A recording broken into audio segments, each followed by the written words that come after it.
They called it the White Corridor, not because of purity, but because of the snow and the powder. For decades, the world's cartels fought over deserts, jungles, and oceans. But when the world warmed, the north opened. What was once frozen became profitable. Ships started moving through the Arctic Sea.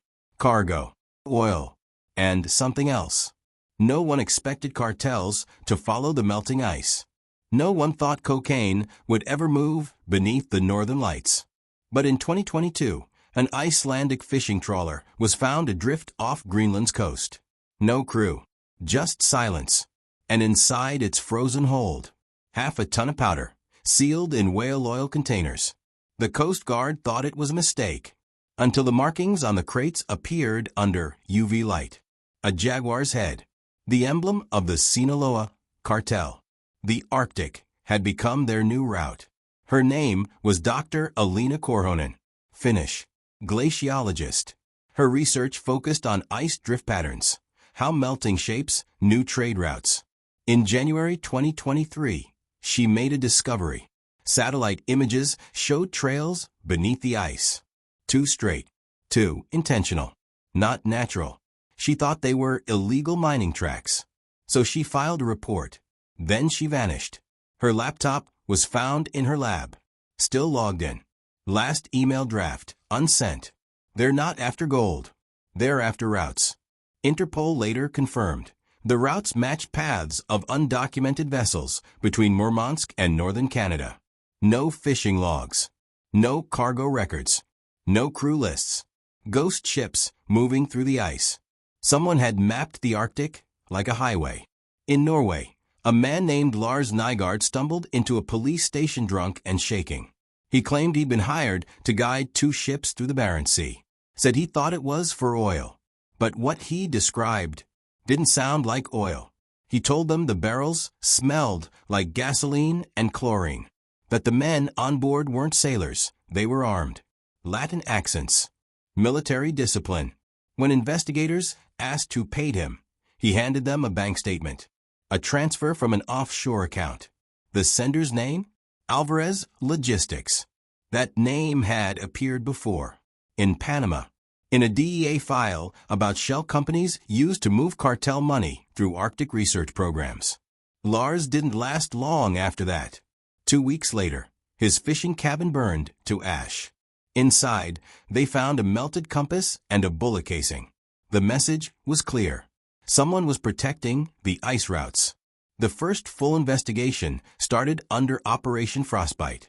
Joint Task Force, Interpol, DEA, Norwegian Navy. They began tracking satellite anomalies. Thermal signatures of small vessels moving at night, hugging ice floes. Always in pairs, and always disappearing in fog. The theory? Cartels had formed alliances with Russian and Scandinavian smugglers.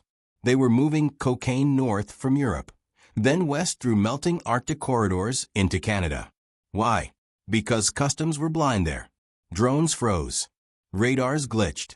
And the ice hit everything. Under the Aurora Borealis, the cartels built a new empire. But something didn't add up. The intercepted shipments didn't match Sinaloa's patterns. They were cleaner, more organized, almost corporate. The DEA coined a new name, the Polar Syndicate. And their leader, no one had ever seen. Agent Marina Cortez was assigned to lead the ground team. Half Mexican, half Norwegian, the perfect bridge. She'd spent years chasing traffickers through deserts. Now she was chasing them through ice storms. In April 2024, her team discovered a hidden dock beneath a glacier off Svalbard. No lights, no flags, just a metal hatch cut into the ice. Inside a tunnel, lined with sensors and pipes. It led to a frozen warehouse filled with barrels. Hundreds, each marked with the same Jaguar logo. But inside, not cocaine. Synthetic opioids. Enough to flood a continent. Whoever ran the Polar Syndicate had moved beyond cocaine. They'd adapted, refined, weaponized addiction for a new world. And they were using melting ice to move it. Agent Cortez thought she was closing in. But every move she made, someone was already ahead of her. Leads vanished. Witnesses disappeared. Even satellite images were deleted from databases. Then one night, she got a call from an anonymous number. Male voice. Russian accent. Stop digging. The ice is not yours to melt. Days later, her handler in Oslo, Agent Reiner, was found dead in his car. Heart attack, the report said.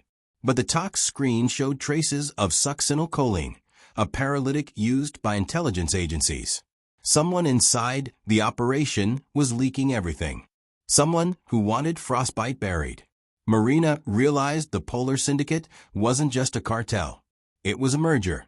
Cartel chemists, Russian logisticians, Chinese financiers, and Western corporations providing cover through Arctic research funding. It wasn't just crime. It was infrastructure.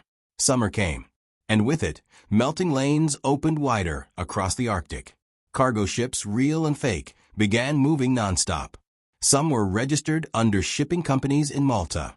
Others carried flags of convenience from Liberia and Belize.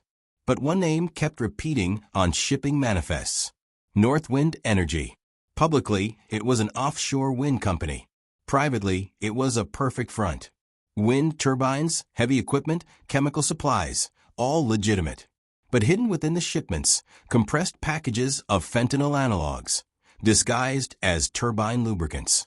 When Marina traced the corporate registration, it led to a holding company in Zurich, owned by a woman named Alina Korhonen, the same scientist who vanished a year earlier.